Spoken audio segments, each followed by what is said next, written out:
Hi friends, welcome to our channel. ఈరోజు మన వీడియోలో పవర్ స్టార్ పవన్ కళ్యాణ్ గురించి తెలుసుకుందాం. కొణిదెల పవన్ కళ్యాణ్ బాబు తెలుగు కథానాయకుడు, సినీ దర్శకుడు, సినీ నిర్మాతకుడు, జనసేన పార్టీ వ్యవస్థాపకుడు. ప్రస్తుతం ఆంధ్ర రాష్ట్ర ఉప ముఖ్యమంత్రి వర్యుడు. ఆంధ్రప్రదేశ్ బాపట్లలో కొణిదెల వెంకటేశ్వరరావు గారు, శ్రీమతి అంజనాదేవి దంపతులకు 1971 సెప్టెంబర్ 2వ తేదీన పవన్ కళ్యాణ్ జన్మించారు. కళ్యాణ్కి ఒక సోదరుడు నాగబాబు, అలాగే మెగాస్టార్ చిరంజీవి మరొక సోదరులు. అక్క దుర్గ గారు, మాధవ్ గారు. పవన్ కళ్యాణ్ 1వ తరగతి నుంచి 5వ తరగతి వరకు బాపట్లలో చదివి 6 నుంచి 10వ తరగతి వరకు నెల్లూరులోను, అలాగే ఇంటర్ విఆర్ కాలేజీలో చదివి తర్వాత కంప్యూటర్ డిప్లొమా పూర్తి చేశారు. అయితే ఉద్యోగం మాత్రం చేయాలని అస్సలు అనుకోలేదు. పవన్ కళ్యాణ్ ఎక్కువగా ఆలోచిస్తూ ఉండేవారు. అలాగే ఎక్కువ పుస్తకాలు చదవడం వారికి బాగా అలవాటు ఉండేది.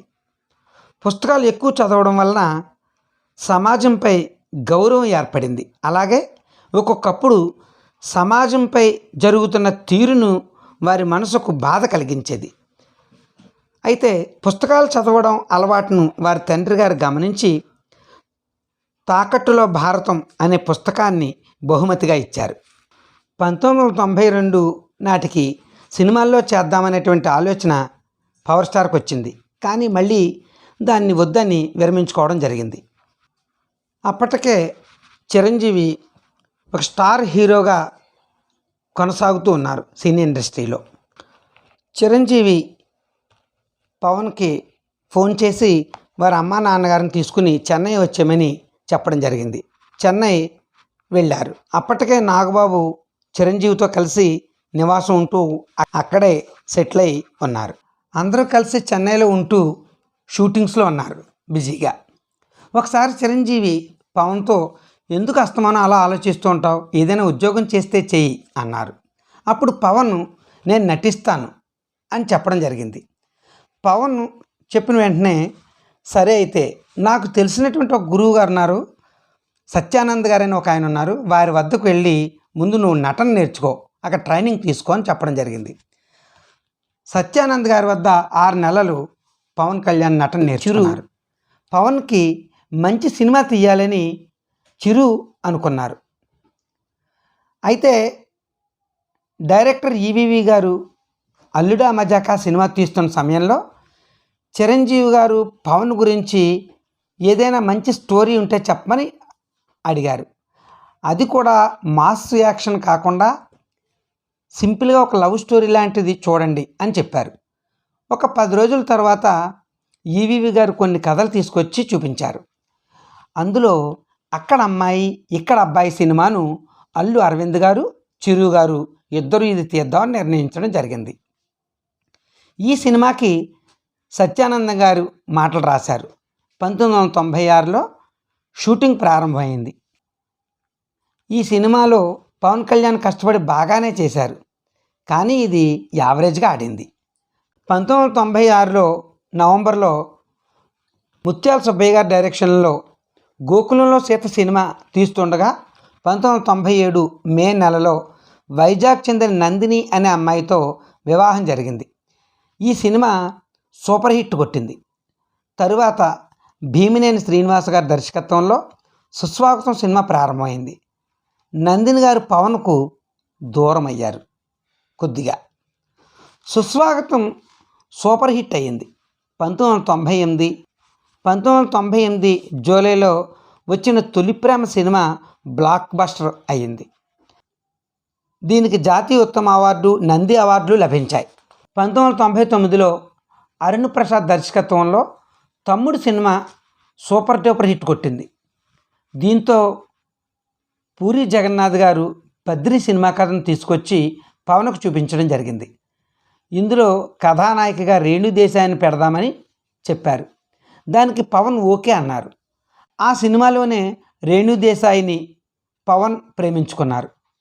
ఈ విషయం ఇంట్లోనూ ఇండస్ట్రీలోనూ గుసగుసలాడుకున్నారు.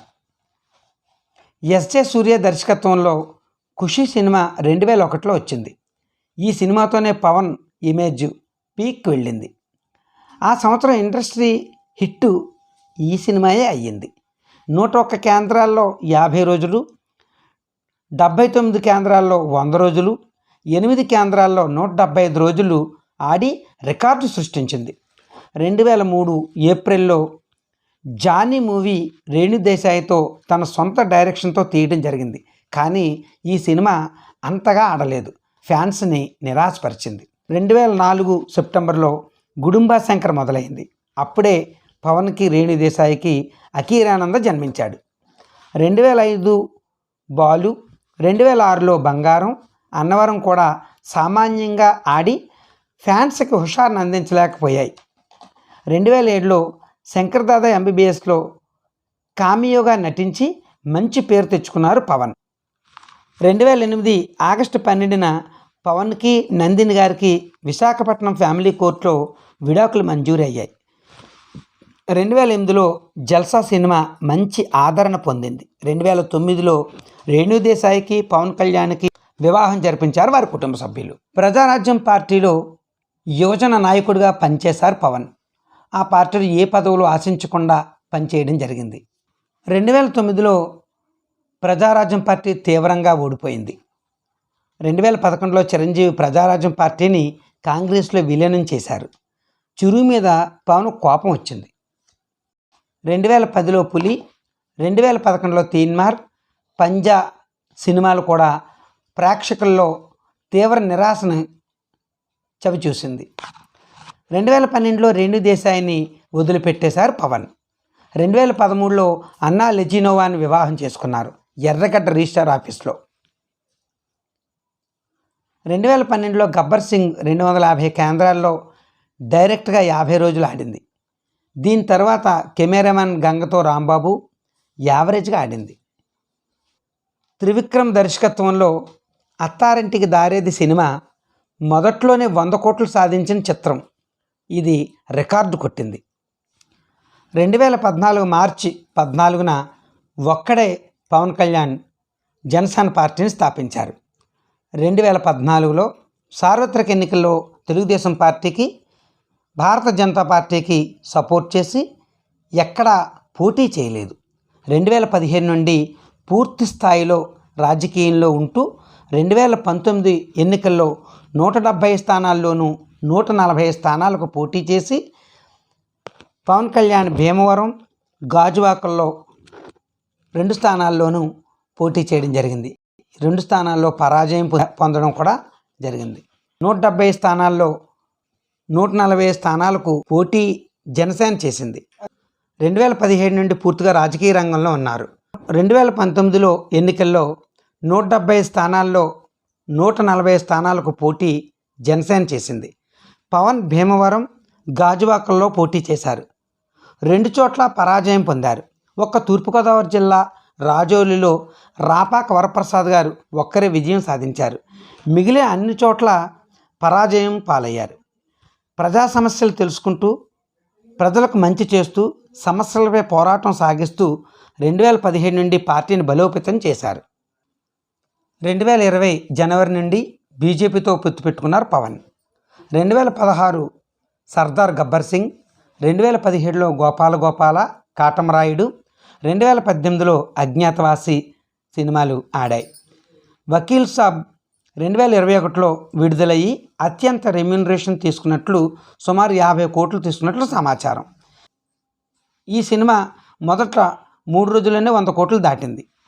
2024 ఎన్నికల్లో జనసేన పార్టీ బీజేపీ టీడీపీతో పొత్తు పెట్టుకుని 21 స్థానాల్లో పోటీ చేయడం జరిగింది. 21 స్థానాల్లో కూడా విజయం సాధించి రికార్డు సృష్టించారు పవన్ కళ్యాణ్. అందులో పిఠాపురం నియోజకవర్గం నుంచి పవన్ కళ్యాణ్ పోటీ చేసి అత్యధికమైన మెజార్టీతో గెలుపొంది జనసేన పార్టీ సభ్యులకు, తన అభిమానులకు ఎంతో ఆనందాన్ని, సంతోషాన్ని కూడా చేకూర్చడం జరిగింది. పవన్ కళ్యాణ్ పిఠాపురం నియోజకవర్గం ఎమ్మెల్యేగాను, పంచాయతీరాజ్ శాఖ మంత్రులుగాను, ఆంధ్ర రాష్ట్ర ఉప ముఖ్యమంత్రి వర్యులుగాను 2024 జూన్ 12 ప్రమాణ స్వీకారం చేసి ప్రజల అందరి ఆదరాభిమానాలు పొందుతూ వారి సమస్యలను పరిష్కరిస్తూ వారి సొంత నిధులతో ప్రజలకు సహకారాన్ని అందిస్తూ ఒక అద్భుతమైన పవర్ కలిగిన పవర్ స్టార్ పవన్ కళ్యాణ్ బాబు. మీరు మన ఛానల్కి మొదటిసారిగా వచ్చినట్లయితే మన ఛానల్ సబ్స్క్రైబ్ చేసి వీడియో షేర్ చేసి లైక్ చేయండి. అలాగే 2025 ఓజీ ట్రైలర్ ఎలా అనిపించిందో కామెంట్ రూపంలో తెలియజేయండి. Thank you friends.